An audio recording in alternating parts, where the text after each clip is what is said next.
You're late. The first words spoken by Frodo Baggins in Peter Jackson's film adaptation of The Fellowship of the Ring. The day grows old while you amble along these roads. The equivalent line in Ian Chesterfield's Novelization, itself adapted from Jackson's film. Though both these lines serve the same narrative function, they diverge sharply in tone, pacing and depth, and help illustrate the differences between film and prose as storytelling mediums.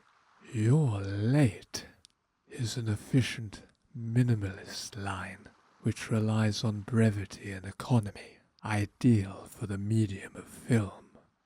"The day grows old while you amble along these roads" is a far more stylized, poetic observation with imagery and rhythm that convey a slower, more reflective tone, exemplifying the kind of expressive range that only prose can sustain.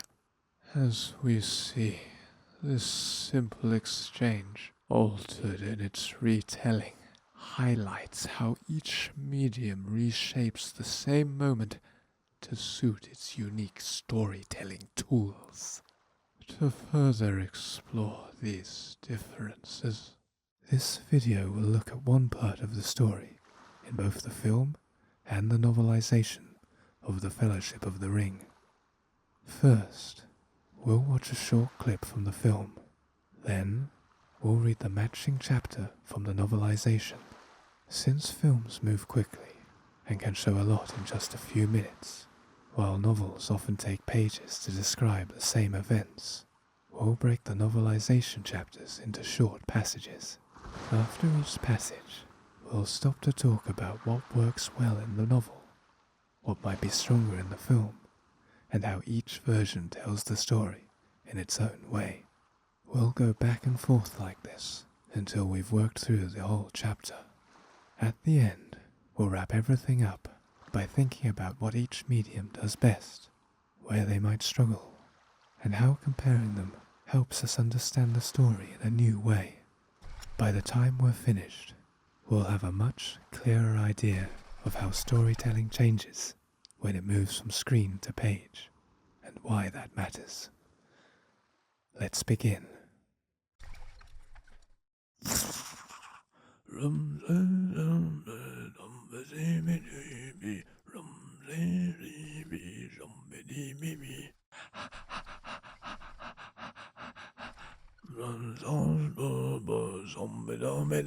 You're late.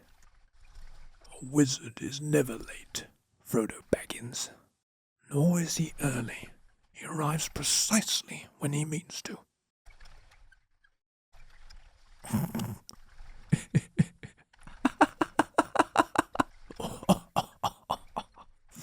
It's wonderful to see you, Gandalf. You didn't think I'd miss your Uncle Bilbo's birthday? What news of the outside world? Tell me everything. What, everything? Far too eager and curious for a hobbit. Most unnatural. Well, what can I tell you? Life in the wide world goes on much as it has this past age, full of its own comings and goings, scarcely even aware of the existence of hobbits, for which I'm very thankful. Look, it's Gandalf. Ooh, the long-expected party. Come on.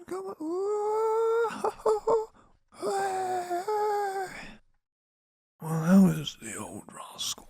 I hear it's going to be a party of special magnificence. You know Bilbo. He's got the whole place in an uproar. Oh, well, that should please him. Half the Shire's been invited.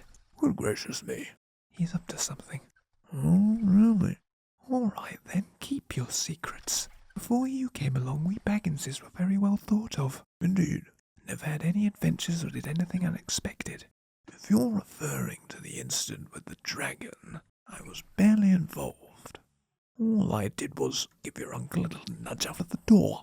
Whatever you did, you've been officially labelled a disturber of the peace. Oh, really? Gandalf!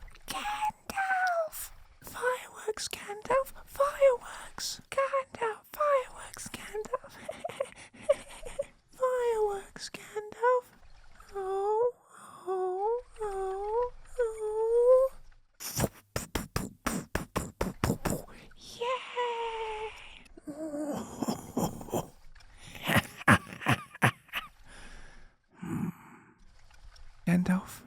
I'm glad you're back. So am I, dear boy. So am I.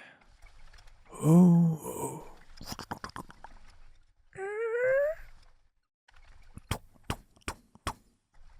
No, thank you. We don't want any more visitors, well-wishers, or distant relations. And what about very old friends?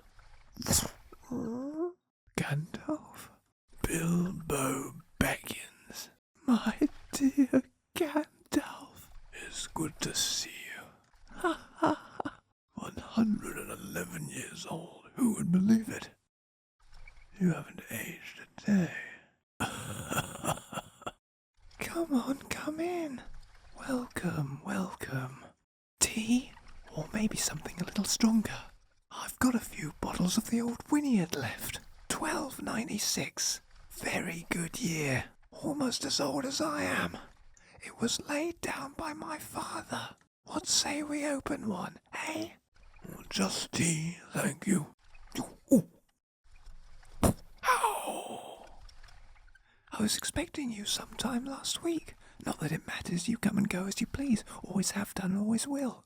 Now, you've caught me a bit unprepared, I'm afraid. We've only got some cold chicken, bit of pickle, and there's some cheese here. We've got raspberry jam, an apple tart, got some custard somewhere.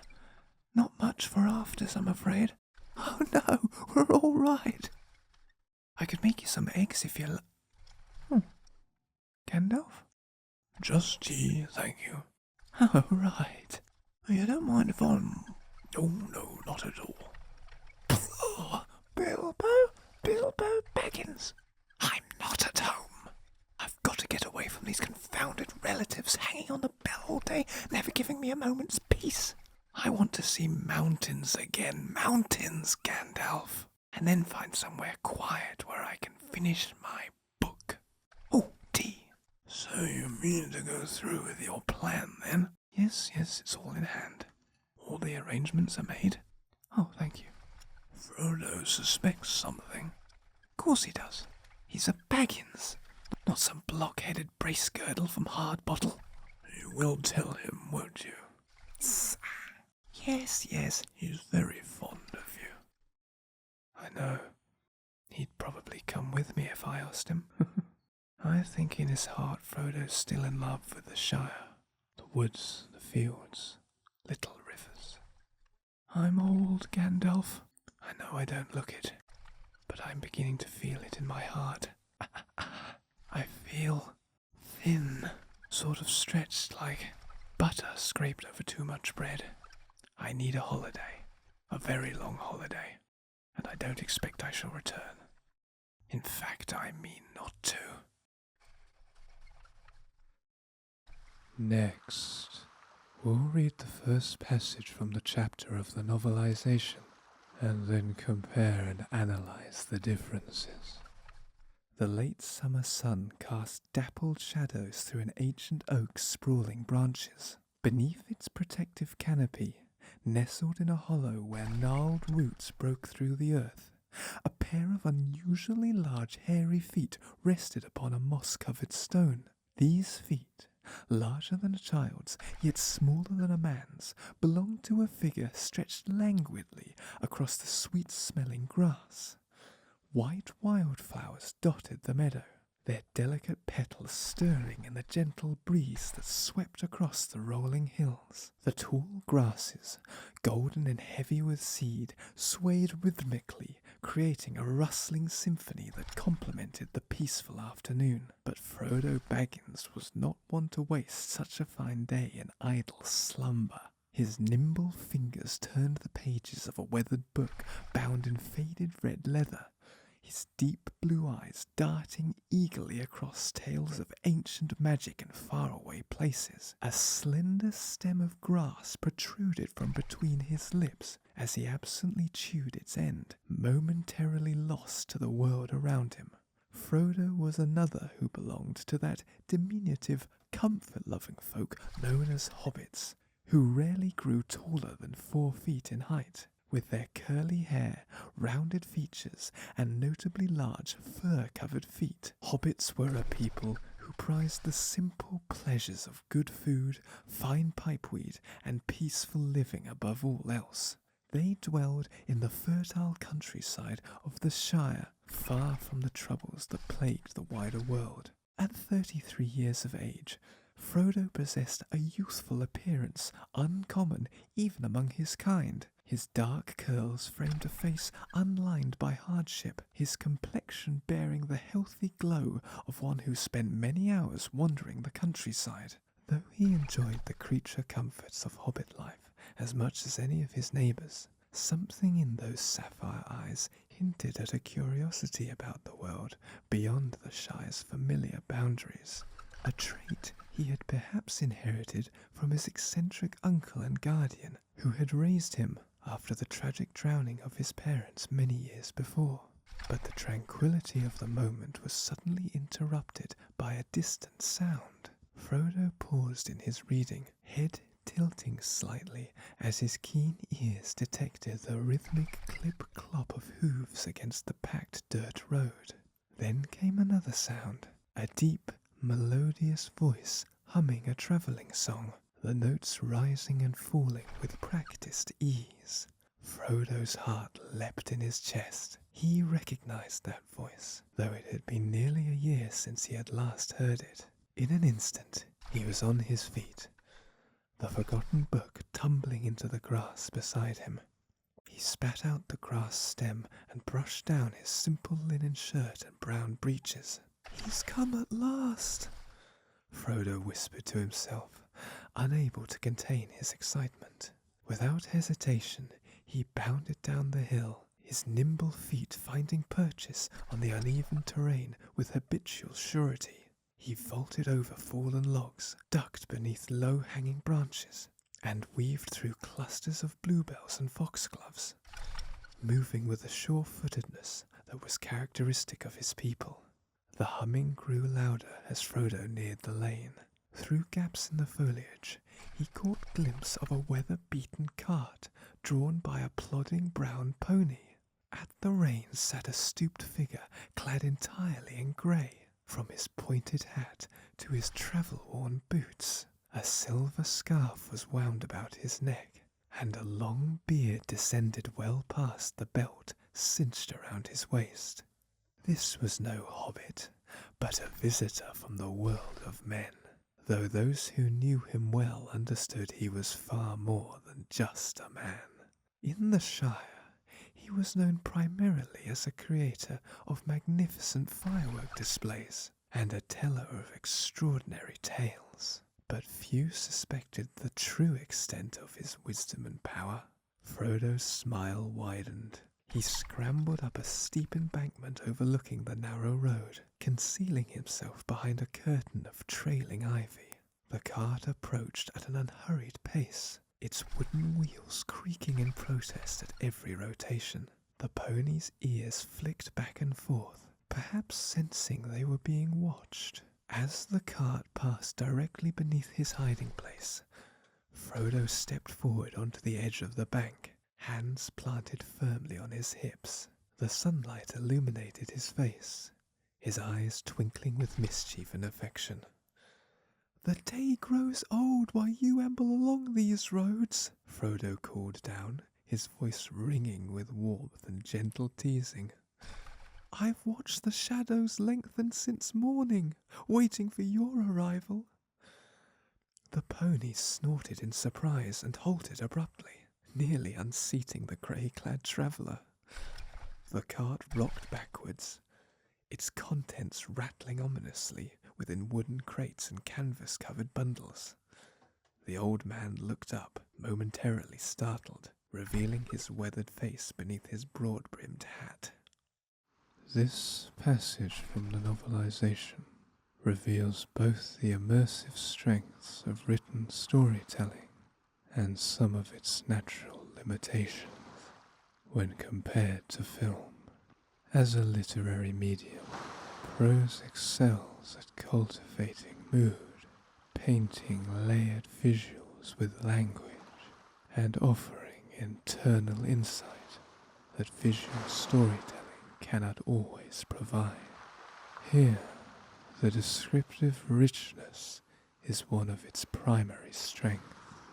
The opening paragraphs evoke a sensory world that is textured and patient.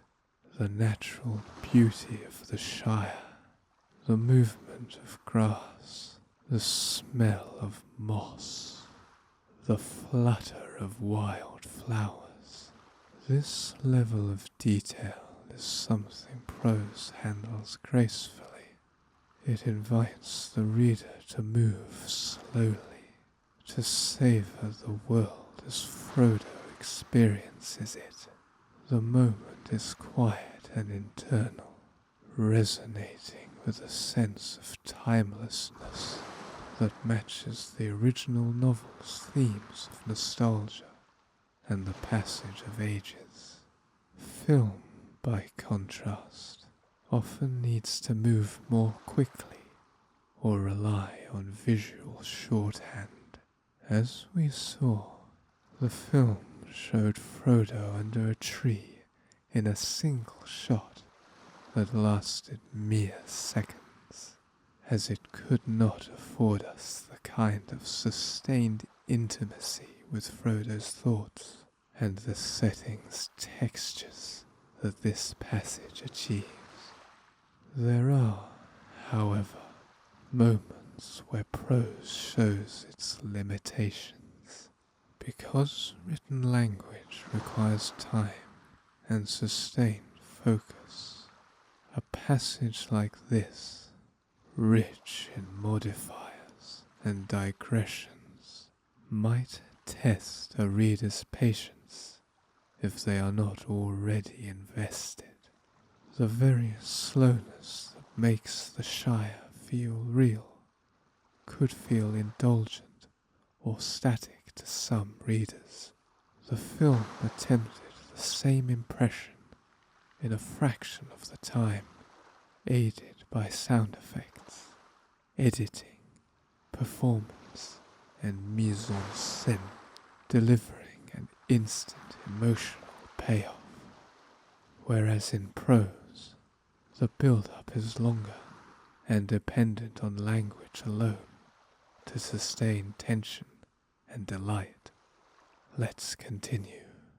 The old man's bushy eyebrows drew together as he fixed Frodo with a stern gaze. A wizard, he intoned gravely, his voice resonating with dignified authority, is never tardy, Frodo Baggins. Nor does he hasten without cause. His arrival occurs at the precise moment of his intention. For a heartbeat they regarded one another in silence, the ancient wizard towering on his cart seat, the small hobbit standing on the embankment. The severity in the wizard's weathered face began to crack, lines deepening around his eyes. Suddenly both burst into laughter, the tension dissolving as quickly as morning mist under sunlight. With the nimbleness characteristic of his kind, Frodo launched himself on the bank onto the cart, landing beside the grey-robed figure. Their size difference became immediately apparent, the hobbit standing barely more than 3 feet tall next to the wizard's imposing height. "What a sight you are!" Frodo exclaimed, his arms encircling the wizard in a jubilant embrace. "I'd begun to wonder if you'd forgotten the way to the Shire." The wizard's laughter rumbled deep in his chest as he returned the embrace with one arm, keeping the other firmly on the reins. "Forgotten Bilbo's birthday celebrations?" the wizard replied, his eyes twinkling with merriment. "After all the missives he's dispatched reminding me? I should think not. Your uncle would never forgive such an oversight." The cart continued its journey down the winding lane, passing a field where local hobbits tended vibrant purple lupin flowers. The sweet fragrance drifted on the breeze, mingling with the earthy scents of tilled soil and fresh greenery. Frodo settled onto the wooden seat, his feet dangling well above the footrest. "What of the lands beyond our borders?" Frodo asked eagerly, his eyes alight with curiosity. I wish to hear everything. Tales of the elven kingdoms, the mountain halls of the dwarves, the great cities of men. The wizard regarded his small companion with fond amusement, noting how unlike most hobbits Frodo truly was. Where most of his kind concerned themselves solely with matters of hearth and garden, this one's mind wandered to distant horizons. Everything, you say? The wizard chuckled. Such eagerness for distant tidings is quite unusual in a hobbit. Most irregular indeed. He guided the pony around a bend in the road, approaching a stone bridge that led toward the village centre. Well, what can I tell you? The wider world continues much as it always has, filled with its own affairs and endeavours. The kingdoms of men and elves concern themselves with matters they deem significant, while remaining blissfully unaware of the existence of hobbits. He adjusted his hat slightly against the afternoon sun. For which I am exceedingly grateful, he added with a knowing smile. The cart trundled over the old stone bridge, the sound of the pony's hooves changing from the dull thud of packed earth to the sharp clatter of fitted stonework. They entered the village proper, where the dirt road widened and small round-doored dwellings were built into the hillsides. Some hobbit homes were partially underground, while others sat atop the rolling hills, each with colourfully painted doors and windows framed by flourishing gardens. As they passed the Green Dragon Inn, villagers looked up from their work and conversations. Recognition dawned on their faces, followed by expressions of delight. Look there, it's the wizard, called one stout hobbit, pointing excitedly. The wandering conjurer has returned, exclaimed another, clapping her hands in anticipation. The wizard acknowledged the greetings with gentle nods and a raised hand, while Frodo beamed with pride to be seen in such distinguished company.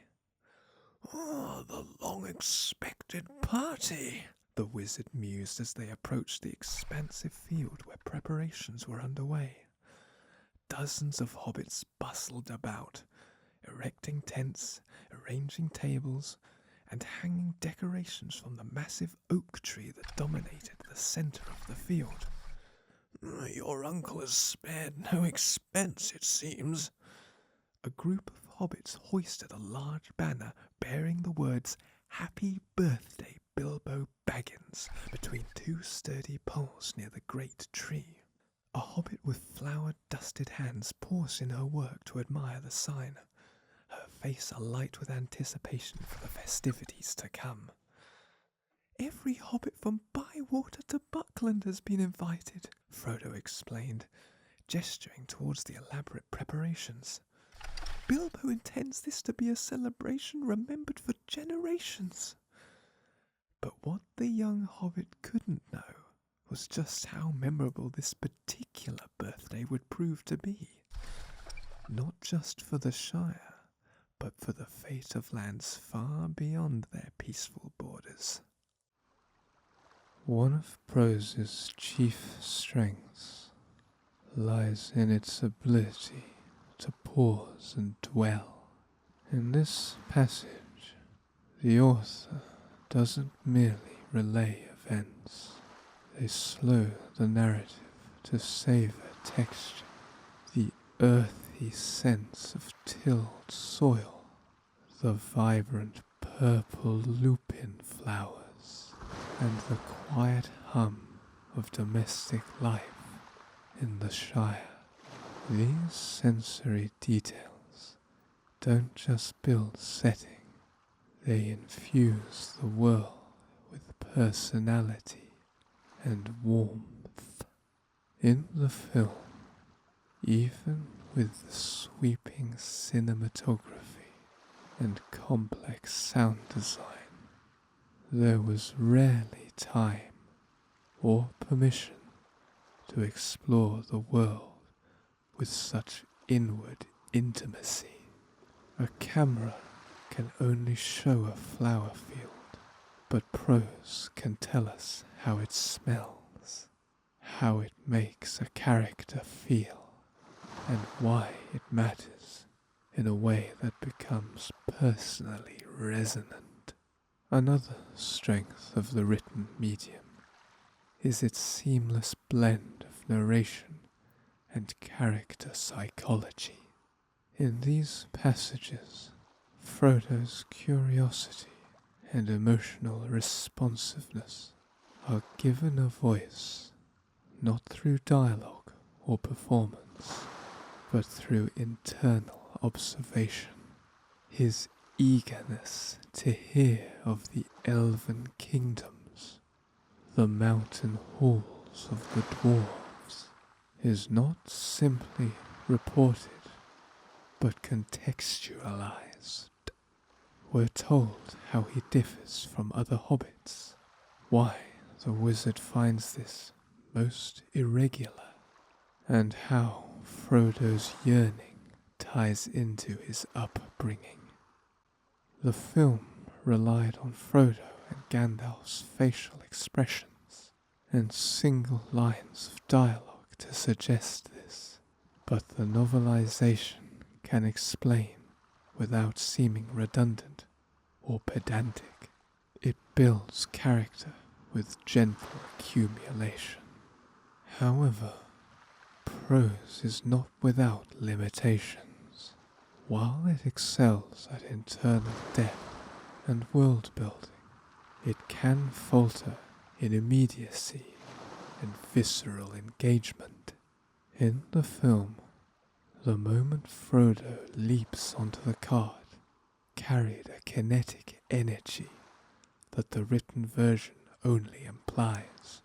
Action can feel softened or delayed on the page, smoothed over by description or rhythm.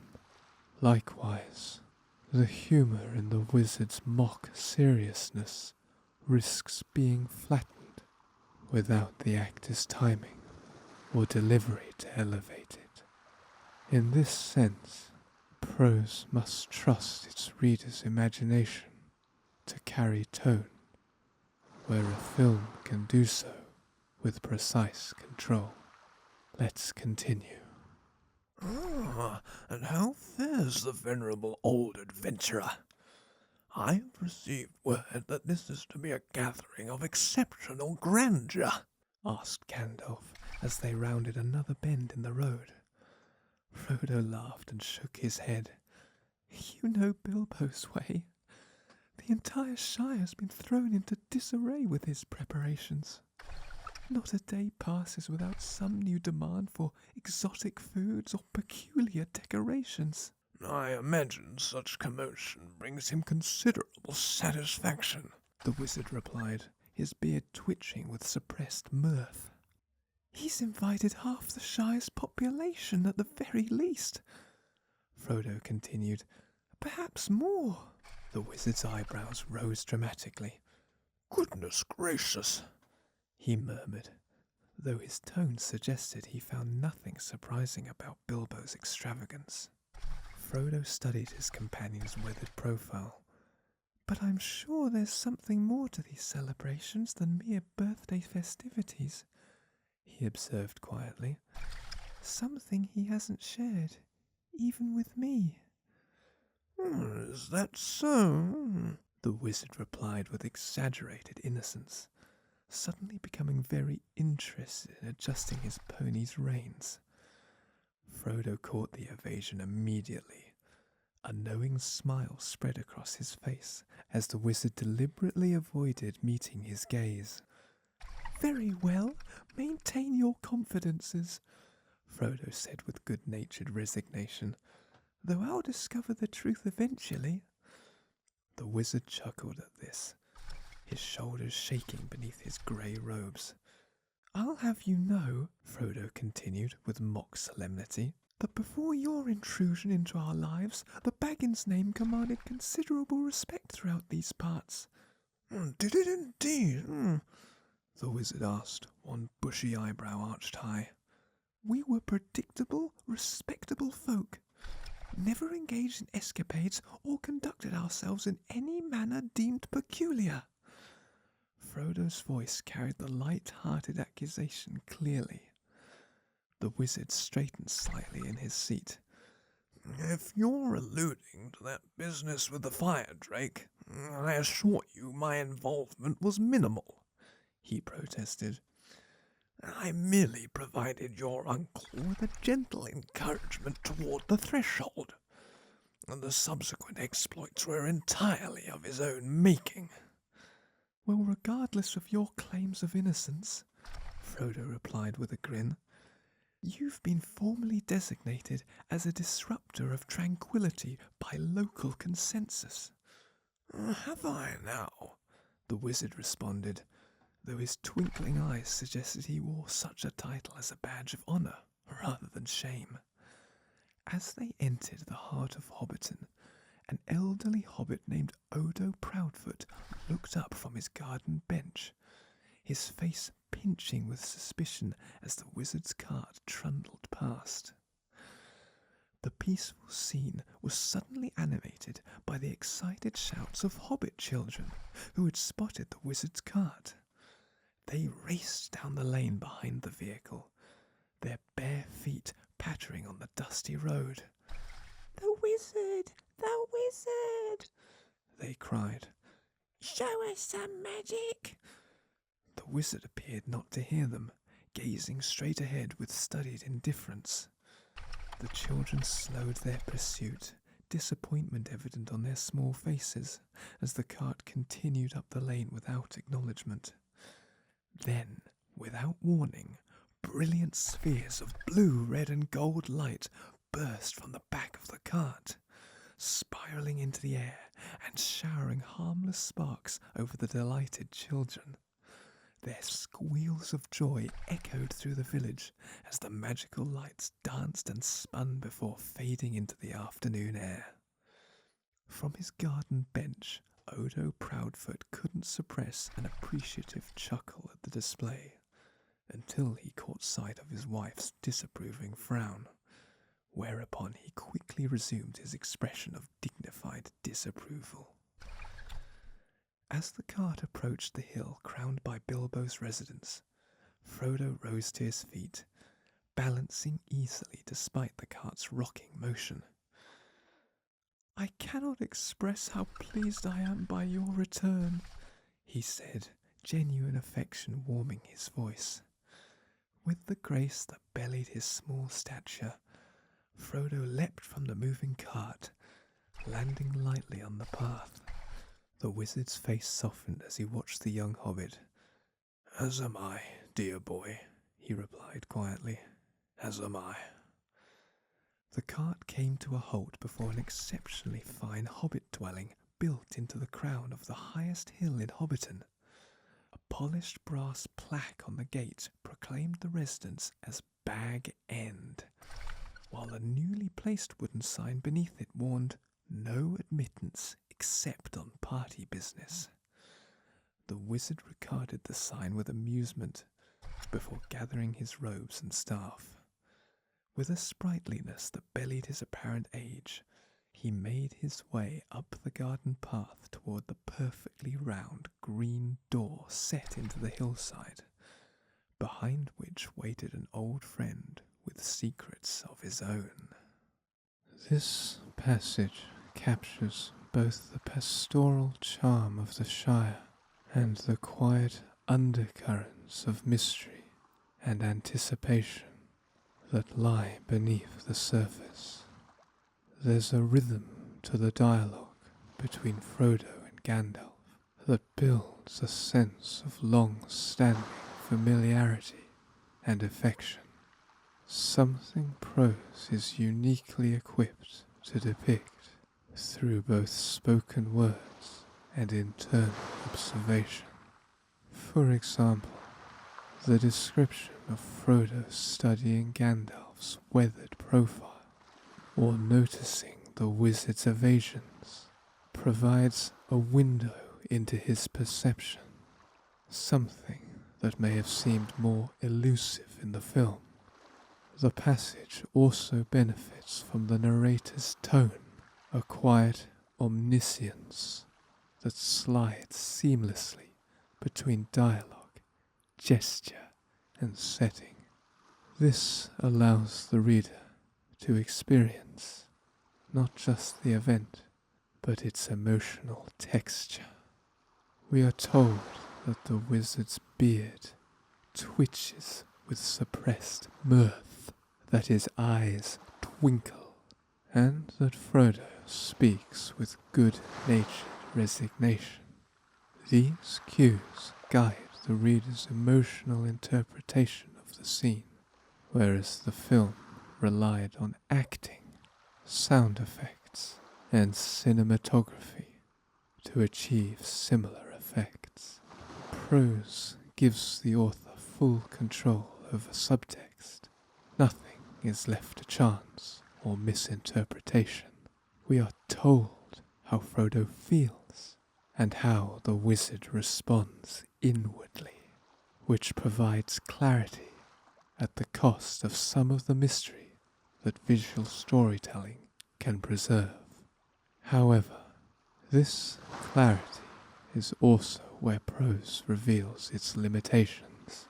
In the film, the appearance of Gandalf's card, the sparkle of the fireworks, the children's joyful pursuit, and the expression on Odo Proudfoot's face were immediately vivid.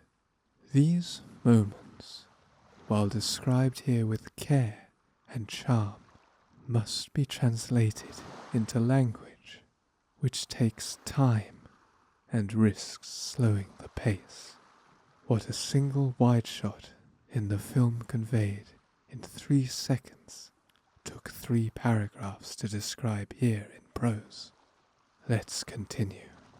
The wizard raised his gnarled staff and rapped firmly upon the perfectly round green door. Almost immediately, an exasperated voice called from within. Absolutely not. We are not receiving any additional callers, well-wishers, or obscure family connections today. A smile creased the wizard's weathered face. And what of exceedingly ancient companions? He called back. There was a moment of silence, then the sound of hurried footsteps. The door swung open to reveal a remarkably spry hobbit, whose actual age was difficult to determine. Despite the silver threading through his curly hair, his face bore few wrinkles, and his eyes sparkled with an impressive vitality. His richly embroidered waistcoat and polished brass buttons suggested a hobbit of means and discerning taste. For a heartbeat, the hobbit stared in disbelief. Can it truly be you? He breathed. Indeed it is, Bilbo Baggins, the wizard replied, his voice warm with affection. My most cherished friend, Bilbo exclaimed, his face illuminating with delight. The wizard knelt down upon the flagstone path, bringing himself to a height where the two could properly embrace. Their hug was that of companions who had shared perilous adventures and profound experiences. How wonderful to see you again, the wizard said, drawing back to study his old friend more carefully. 111 years of age. Who would believe such a thing? His keen eyes narrowed slightly as he examined Bilbo's remarkably youthful appearance. You haven't aged a single day since my last visit. They shared a laugh tinged with something deeper than mere amusement, and Bilbo gestured expansively toward the open door. Come inside, come in. You're most welcome here, as always. Bilbo led the way into Bag End, a dwelling that managed to be both extraordinarily comfortable and fascinatingly cluttered with mementos from lands far beyond the Shire's borders. Maps, books and curious artifacts from distant realms filled every available surface. The wizard was forced to stoop considerably to avoid striking his head on the low ceiling beams. Bilbo took his tall, pointed hat and hung it carefully on a peg by the door, before scurrying down the curved hallway.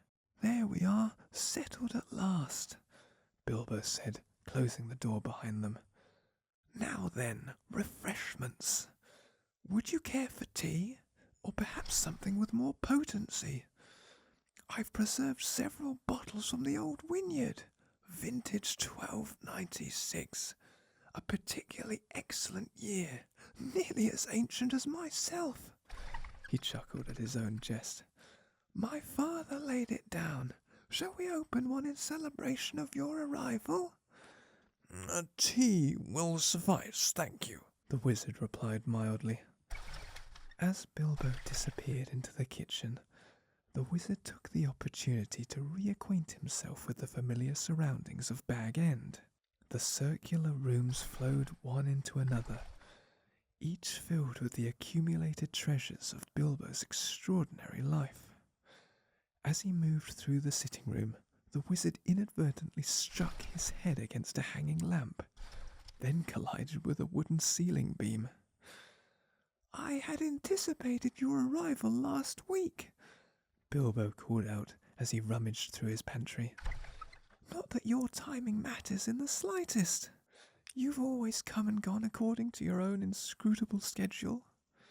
The sound of plates and cutlery being moved about punctuated his words. "Your unexpected arrival finds me somewhat unprepared, I'm afraid. There's cold chicken and some pickles.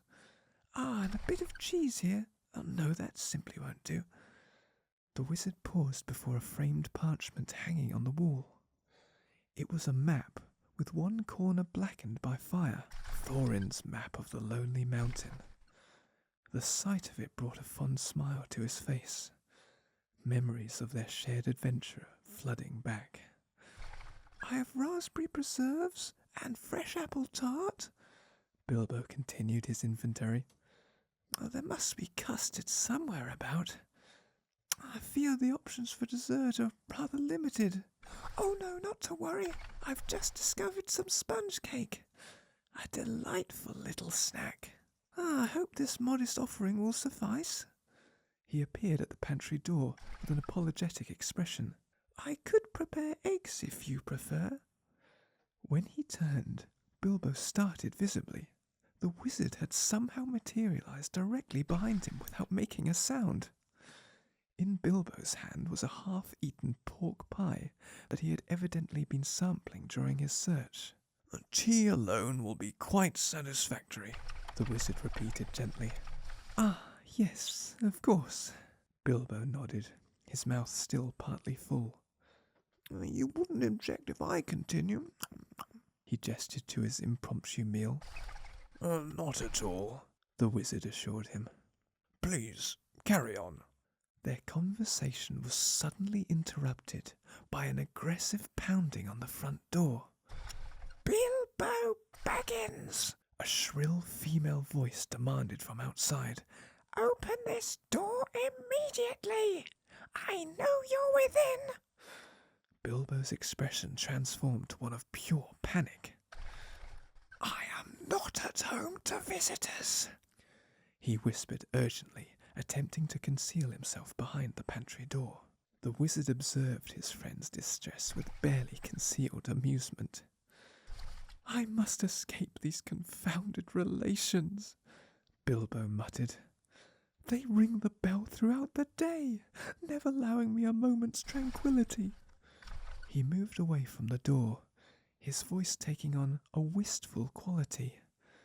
"I long to gaze upon mountains again, Gandalf, magnificent mountains, and afterward to discover some peaceful haven where I might finally complete my book." He glanced up suddenly. "Oh, the tea!"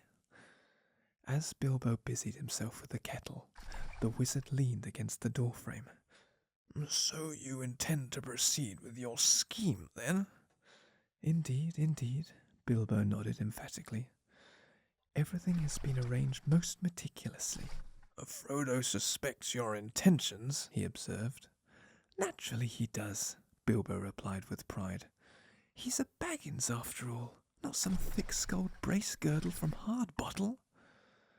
The wizard's expression grew more serious. You will inform him of your plans before you depart. Yes, yes, Bilbo responded, though without meeting the wizard's gaze. He holds you in the highest regard, the wizard pressed. I'm well aware, Bilbo's voice softened. He might even accompany me, if I extended an invitation, he chuckled briefly. Then his expression became more contemplative. Yet I believe that, in his heart, Frodo remains deeply enamoured with the Shire. Its woodlands and meadows, its gentle streams. Bilbo moved to the kitchen window, gazing out at the late afternoon sunlight, bathing the distant hills. I have grown old, my friend, he said quietly, turning back to face the wizard with an uncharacteristic vulnerability in his eyes. I recognize that my appearance belies this fact, but I feel the weight of years in my heart. As he spoke, his fingers drifted to his waistcoat pocket, closing protectively around a small unseen object concealed within.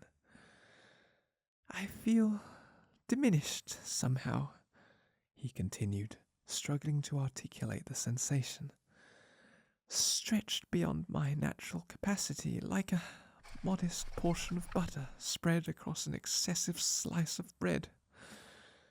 I require a respite, an extended absence from which I do not anticipate returning. In fact, I have determined not to return at all. This passage invites us into an intimate space, not just physically in Bag End, but emotionally within the relationship between Bilbo and Gandalf. The author uses narration to shade every line of dialogue with context, the creased smile, the weathered staff, Bilbo's spark of vitality, the wistfulness behind his chatter. These details provide a deep texture that would have been difficult to capture with equal clarity in the film. When Bilbo is described as staring in disbelief or having uncharacteristic vulnerability in his eyes, the prose makes his emotional state transparent without relying on an actor's interpretation or a camera's framing. This clarity of internal life is perhaps the most distinct advantage of prose. It allows for rich psychological shading that the film can only imply. Moreover, the written version captures the whimsical clutter and cozy domesticity of Bag End in a way that feels almost tactile. The objects, maps, mementos, wine bottles, are described not just for visual effect, but for what they reveal about Bilbo's past and his longings. While the film showed us some of these objects in the background, it cannot as readily supply the emotional associations unless it were to pause for explicit character commentary or resort to flashbacks. Prose, in contrast, gently layers this subtext into the narrative itself, drawing a straight line from setting to character. Still, the passage also points to the limits of prose when compared with the film. While novels can describe physical spaces with evocative detail, it sometimes struggles with pacing when too much of the action is domestic or conversational. The film condensed this scene into a few minutes to maintain viewer engagement. The novelization, however, allows itself the leisure to meander with Bilbo through his pantry, recounting each pickle and tart, which may enchant some readers while testing the patience of others. Ultimately, this chapter of the novelization demonstrates the contemplative and introspective power of prose, its ability to slow time, dwell in emotion, and articulate the inexpressible. Where the film excels in immediacy, images, performance, atmosphere, the written word triumphs in interiority and tone. Here, we are not just observers of Bilbo and Gandalf, we are confidants, privy to the small hesitations and unspoken truths that shape their choices. This is the magic of the novel, not spectacle, but intimacy. I hope you've enjoyed this comparative analysis. Next time, we'll be comparing the scene from the film where Bilbo celebrates his birthday with the corresponding chapter in the novelization, and analyzing the differences. Take care, and if you're listening to this, please send help.